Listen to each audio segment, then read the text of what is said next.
Dan saya tertarik dengan pengisian di dalam buku ini kerana ianya bertepatan dengan apa yang saya selalu kongsikan bersama dengan pelajar-pelajar saya, iaitu tentang the uniqueness of human, keunikan manusia, keunikan klien-klien kita sekiranya anda seorang kaunselor.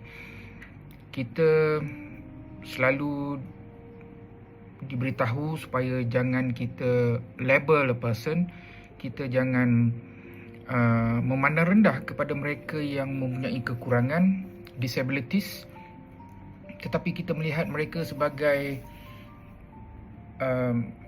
rakan kita, saudara mara kita yang mempunyai keunikan meskipun mereka dilihat berbeza. Kita sebagai manusia bernaung di bawah langit yang sama dan berpijak di atas bumi yang serupa mempunyai 1001 perbezaan.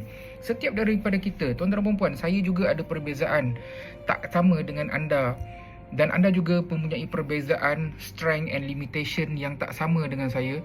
So kita raikan keunikan perbezaan ini dengan cara yang lebih harmoni lah.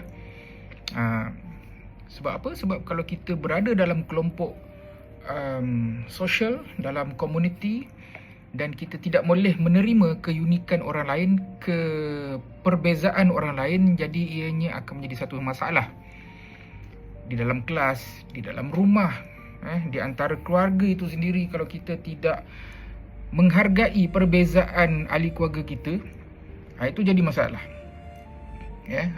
Jadi kita kena lihat dari sudut yang positif, dari sudut yang lebih harmoni. Ini yang saya akan sebut lagi dengan pelajar-pelajar semester Mei 2026 ini, khususnya dalam kelas career counselling saya, insya-Allah. Dan tak sabar sebenarnya sebab Sabtu ni saya dah mula kelas. Okey, Assalamualaikum.